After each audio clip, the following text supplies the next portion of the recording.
당신은 알고 있나요? 우리를 위한 그 사랑 당신은 알고 있나요? 십자가의 그 사랑. 주의 이름으로 오늘도 예배 가운데 오신 분들을 또 주의 이름으로 환영합니다. 예배 자리가 또 만나를 먹는, 하루의 삶의 양식을 또 먹는 복된 시간이 되기를 축복합니다. 3월 11일입니다. 목요일 하나님 앞에 예배하시겠습니다. 사도신경으로 우리의 믿음을 고백하면서 예배를 시작하도록 하겠습니다. 전능하사 천지를 만드신 하나님 아버지를 나가 믿사오며 그 외아들 우리 주 예수 그리스도를 믿사오니 이는 성령으로 잉태하사 동정녀 마리아에게 나시고 본디오 빌라도에게 고난을 받으사 십자가에 못 박혀 죽으시고 장사한 지 사흘 만에 죽은 자 가운데서 다시 살아나시며 하늘에 오르사 전능하신 하나님 우편에 앉아 계시다가 저리로서 산자와 죽은 자를 심판하러 오시리라.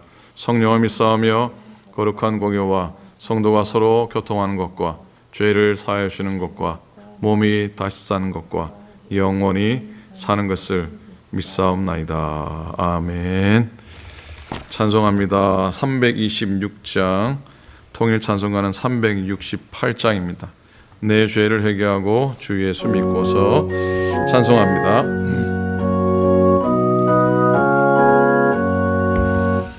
내 죄를 회개하고 주 예수 믿고서 내 주를 사랑하며 잘 섬기리로다. 나 어디 가든지 무엇 하든지 주 예수 위하여 충성하리라. 내 주의 뜻을 따라 나 살기 원하며 이 세상 있을 동안 주 섬기리로다. 나 어디 가든지 무엇 하든지 주 예수 위하여 충성하리라. 내 모든 마음 들여 주 위에 일하며 내 주의 말씀 따라 잘 섬기리로다. 나 어디 가든지 무엇 하든지 주 예수 위하여 충성하리라. 주님의 크신 능력 날 도와주시니 내 본분 다하여서 주 섬기리로다. 나 어디 가든지 무엇 하든지 주 예수 위하여 충성하리라. 내 직분 감당하고 저 천국 올라가 내 주를 길이 잘 섬기리로다. 나 어디 가든지 무엇 하든지 주 예수 위하여 충성하리라. 아멘. 하나님 말씀 보시겠습니다. 하나님 말씀은 이사야 49장 1절부터 6절까지입니다. 구약성경 1028페이지 이사야 49장 1절부터 6절입니다. 교독하겠습니다. 섬들아 내게 들으라. 먼 곳 백성들아 귀를 기울이라. 여호와께서 태에서부터 나를 부르셨고 내 어머니의 복중에서부터 내 이름을 기억하셨으며 내 입을 날카로운 칼같이 만드시고 나를 그의 손 그늘에 숨기시며 나를 갈고 닦은 화살로 만드사 그의 화살통에 감추시고 내게 이르시되 너는 나의 종이요 내 영광을 내 속에 나타낼 이스라엘이라 하셨느니라. 그러나 나는 말하기를 내가 헛되이 수고하였으며 무익하게 공연히 내 힘을 다하였다 하였도다. 참으로 나에 대한 판단이 여호와께 있고 나의 보응이 나의 하나님께 있느니라. 이제 여호와께서 말씀하시나니 그는 태에서부터 나를 그의 종으로 지으시니요 야곱을 그에게로 돌아오게 하시는 이시니 이스라엘이 그에게로 모이는도다. 그러므로 내가 여호와 보시기에 영화롭게 되었으면 나의 하나님은 나의 힘이 되셨도다. 같이 했습니다. 그가 이르시되 네가 나의 종이 되어 야곱의 지파들을 일으키며 이스라엘 중에 보존된 자를 돌아오게 할 것은 매우 쉬운 일이라. 내가 또 너를 이방의 빛으로 삼아 나의 구원을 베풀어서 땅 끝까지 이루게 하리라. 아멘, 아멘.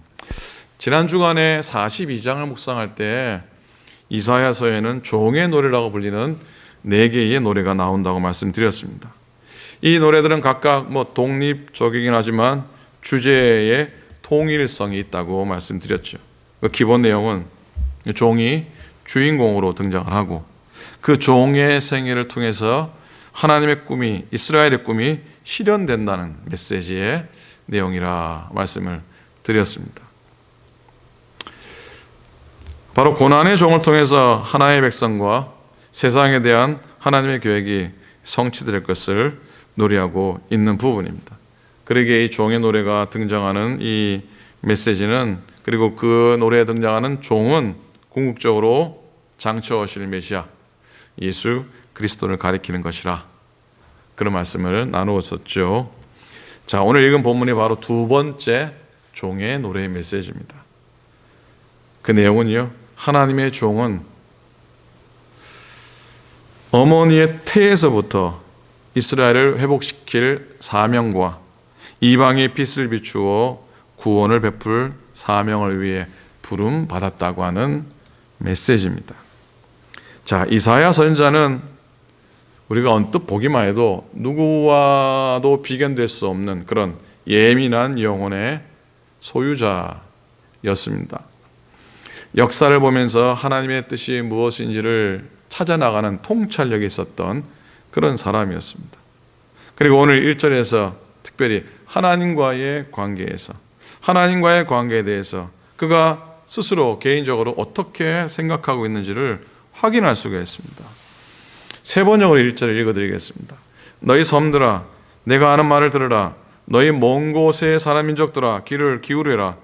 주님께서 이미 모태에서부터 나를 부르셨고 내 어머니의 태 속에서부터 내 이름을 기억하셨다.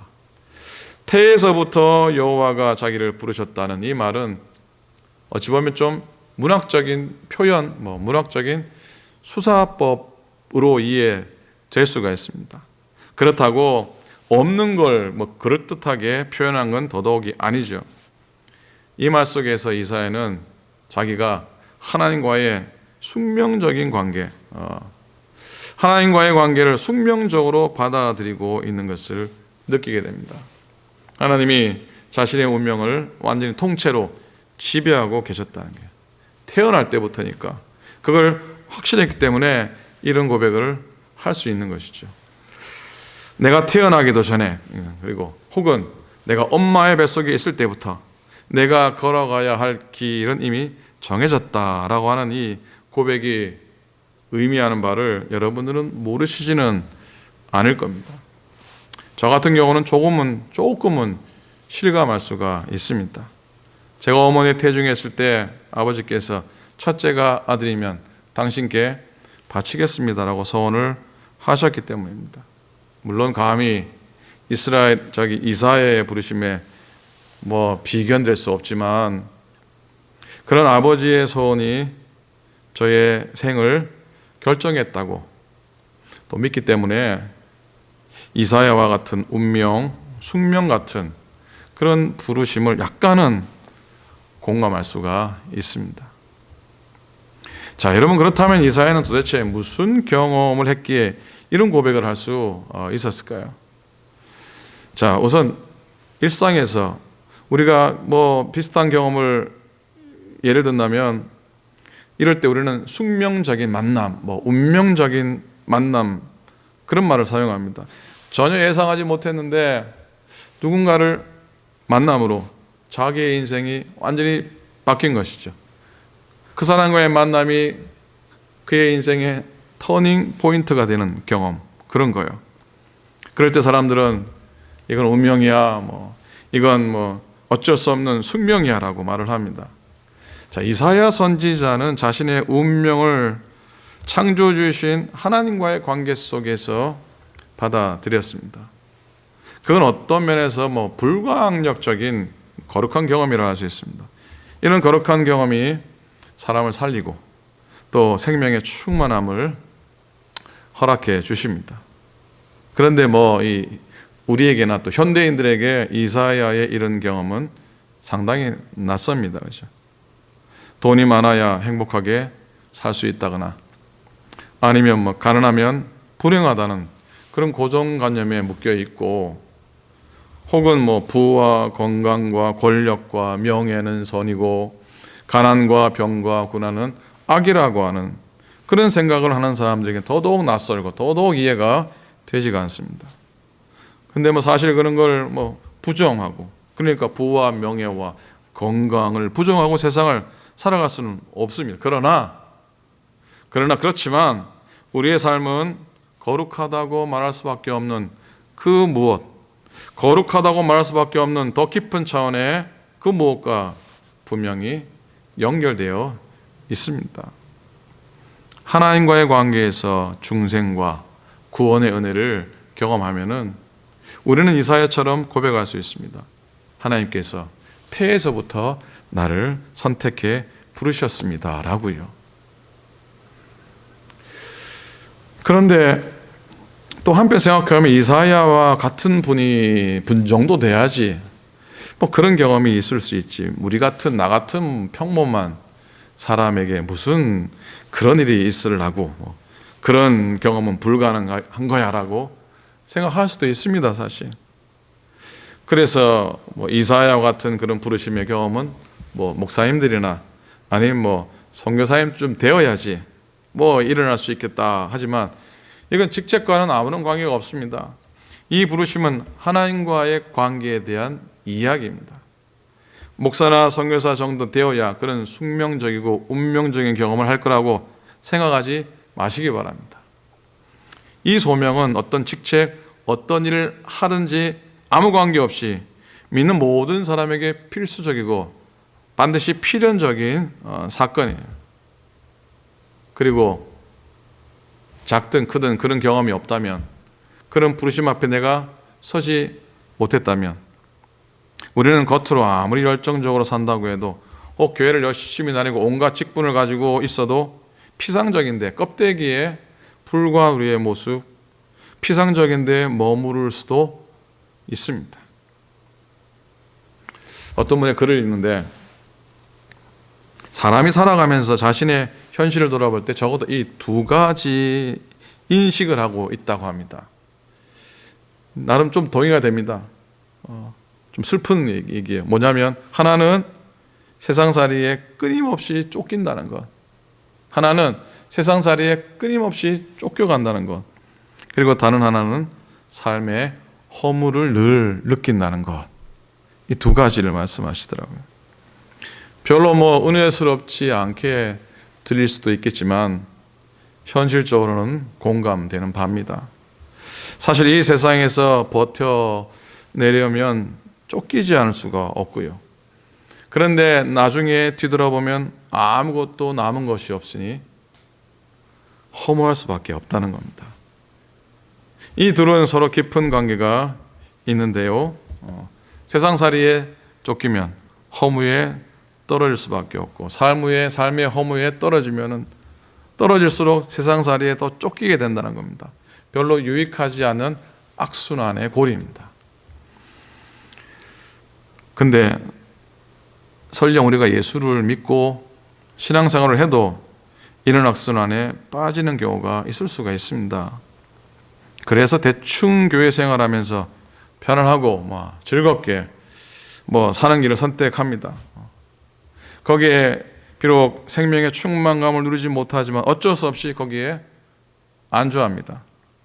쫓기는 그리고 허무한 세상과 신앙의 그 경계선에 머물 수도 있겠지만 세상을 완전히 나락으로 떨어지지 않고 그 경계에 왔다 갔다 하면서 머물 수도 있겠지만 거기서 벗어날 길을 찾는 것이 우리에게는 필요합니다. 더디어도 꾸준히 신앙의 세계로 들어가는, 들어가기 위해서 최선을 다하는 것, 신앙의 세계로 들어가는 것이 최선이라는 것, 갈급한 마음으로 소망하면서 믿음의 씨앗을 내 마음속에 늘 이렇게 열심히 뿌리기를 소원합니다. 그러면 이사야 선지자가 고백했던 그 고백의 순간에 이르지 않을까 생각해 봅니다. 여호와께서 태에서부터 나를 부르셨고 내 어머니의 복중에서 내 이름을 기억하셨으며 라는 그 고백의 자리에 이르러기를 축복합니다. 자, 오늘 종의 노래는 사실 이사야의 부르심의 경험을 떠올리게 합니다.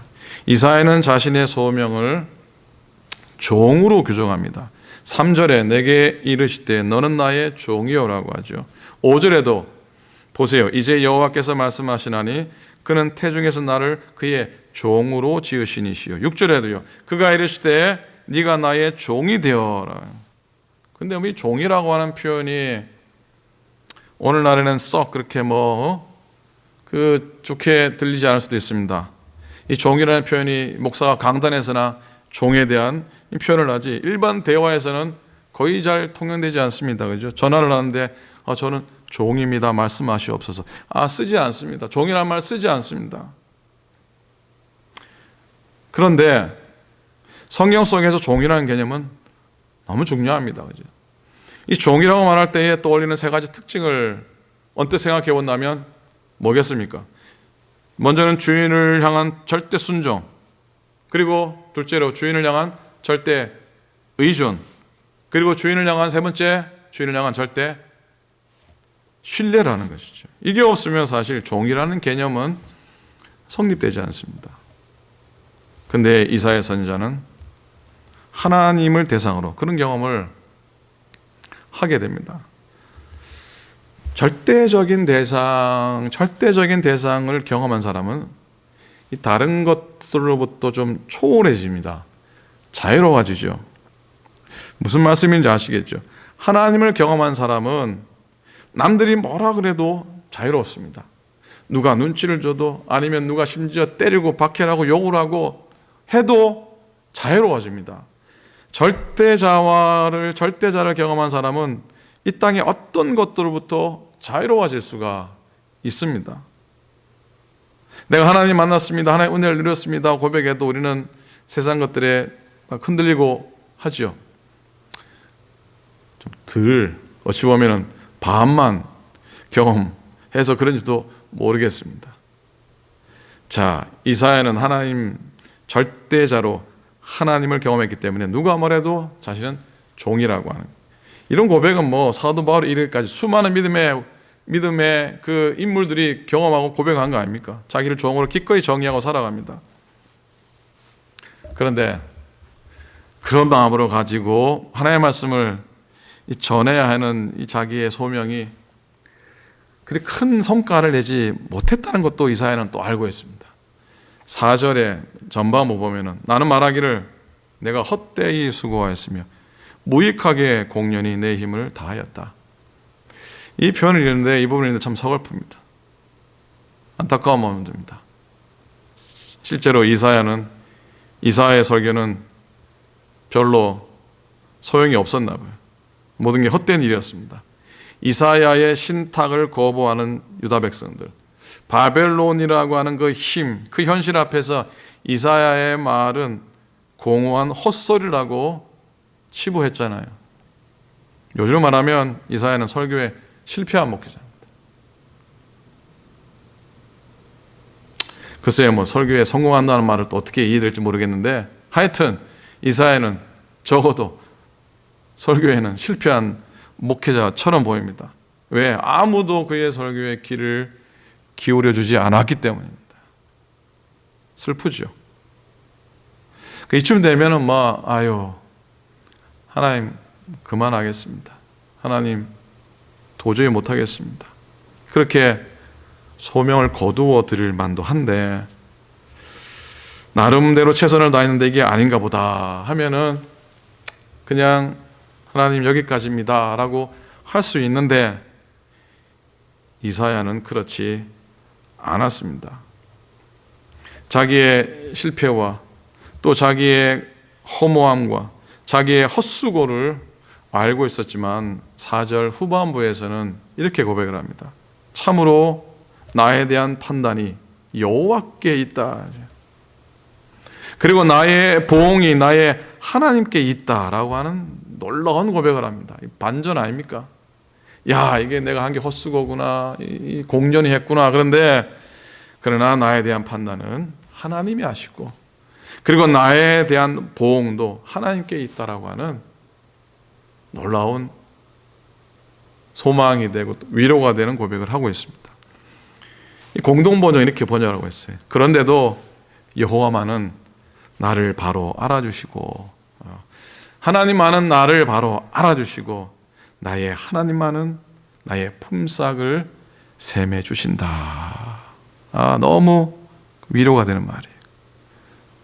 그렇지 않습니까?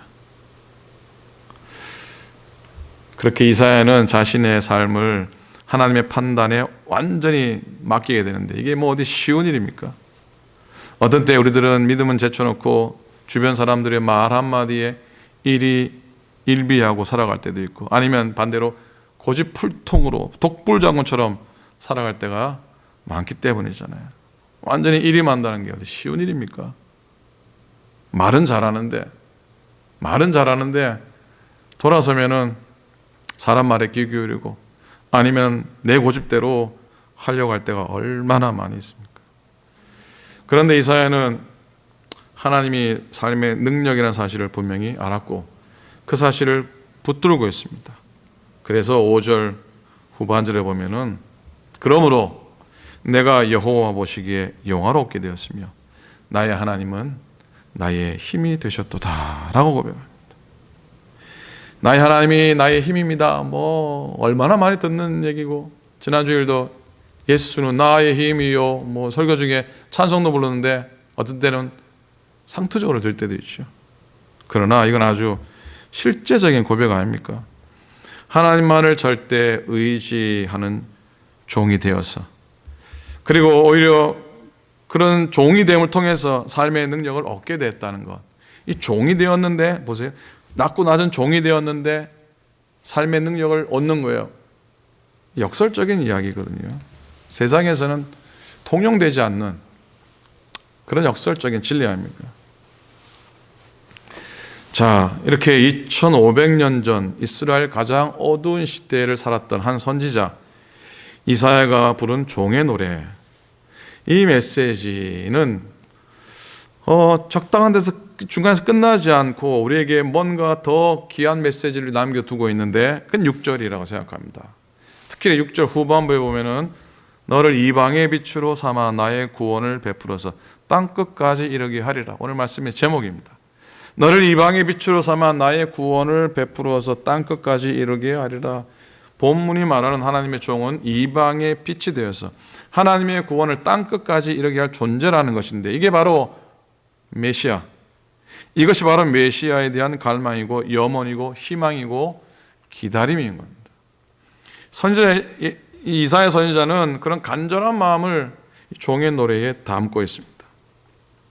그래서 당연히 초대교회, 초기 기독교 공동체는 이사야의 종의 노래를 예수 그리스도에 대한 예언으로 받아들였습니다. 이사야의 예언이 예수님에게서 성취되었다고 믿었습니다. 고백했습니다.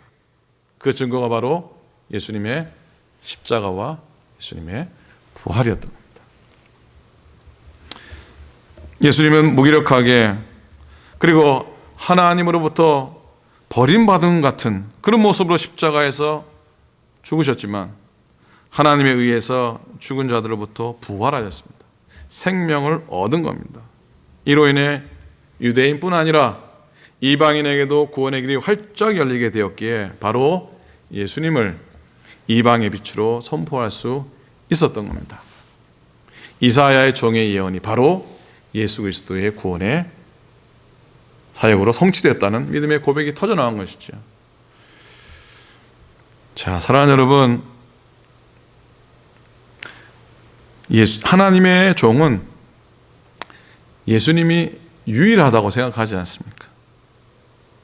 우리가 하나님의 종으로, 여러분들이 목회자를 주로 하나님의 종으로, 아니면 뭐 교우들을 하나님의 종으로 고백하고 칭하지만은 하나님의 종은 예수님이 유일합니다.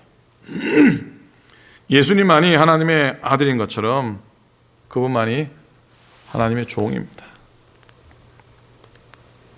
그는 자신에게 주어진 십자가, 고난받은 종의 길을 걸어가셨고 또 부활로 인해 이방의 빛이 되셨기 때문입니다. 자, 우리의 삶 속에서 그 주님 바라보고 그 주님 믿고 그와 함께 하는 것보다 더 큰 위로가 되는 일이 또 다른 그 무엇이 있을까라는 생각을 해봅니다. 가장 큰 위로는, 가장 큰 소망은 내가 주님 믿고 그분과 함께 하는 것이다 라는 확신을 가지고 오늘도 은혜 안에 섰으면 좋겠습니다. 2021년 사순절의 여정, 예수님께 더 가까이 가는, 고난의 종 예수님께 더 가까이 가는 그런 시간 여정들 꼭 되시기를 우리 주님의 이름으로 간절히 부탁을 드립니다. 기도하겠습니다. 하나님 아버지 고맙습니다. 이사야 선지자가 2500년 전에 고난의 종, 종의 노래를 불러 종의 모습이지만 하나님의 놀라운 일들을 이루시고 또 그 종을 통해 하나님이 당신의 계획들을 성취해 가시는 놀라운 모습을 보게 됩니다. 태중에 태어나기도 전에 부르셔서 종 삼아주시고 그 종을 통해서 하나님 열방의 빛을 비추게 하신 하나님의 뜻이 궁극적으로 예수 그리스도를 통해서 십자가와 부활의 은혜를 통해서 이 땅에 이루어진 것을 믿습니다.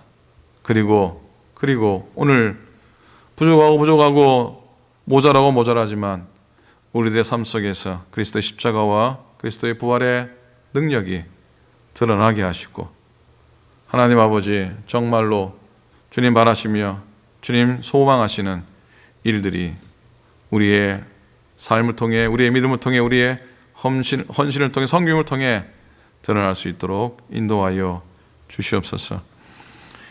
오늘 하루도 사순절의 한날 주와 동행하게 하시고 나름 주님의 고난을 기억하는 시간 되도록 스스로 노력하게 하시고 남들을 위해 중보하고 또 남들을 어려운 사람을 위해서 구제하고 곡기를 잠시 멈추고 또 기도하는, 묵상하는, 말씀 가운데 거하는, 그래서 더 주님을 닮아가는, 더 주님께 가까이 나아가는 기회가 될 수 있도록 도와주시옵소서. 사랑하는 믿음의 교우들을 다 지켜주시고 십자가와 부활의 은총의 자리에 늘 머물도록 주님이여 도와주시옵소서. 연약한 이들을 기억하여 주시옵소서. 매일마다 우리와 동행하시는 주님 감사드리며 우리 주님 예수 그리스도의 이름으로 간절히 기도드립니다. 아멘. 하늘에 계신 우리 아버지여, 이름이 거룩히 여김을 받으시오며 나라 임하옵시오며 뜻이 하늘에서 이룬 것 같이 땅에서도 이루어지이다. 오늘날 우리에게 일용할 양식을 주옵시고 우리가 우리에게 죄 지은 자를 사하여 준 것 같이 우리 죄를 사하여 주옵시고 우리를 시험에 들지 말게 하옵시고 다만 악에서 구하옵소서. 나라와 권세와 영광이 아버지께 영원히 있사옵나이다. 아멘.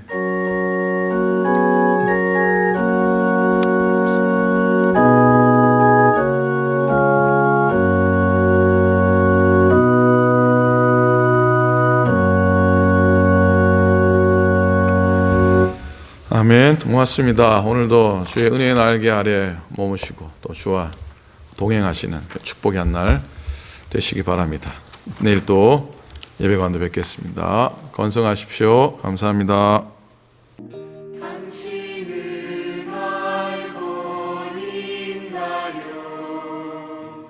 우리를 위한 그 사랑.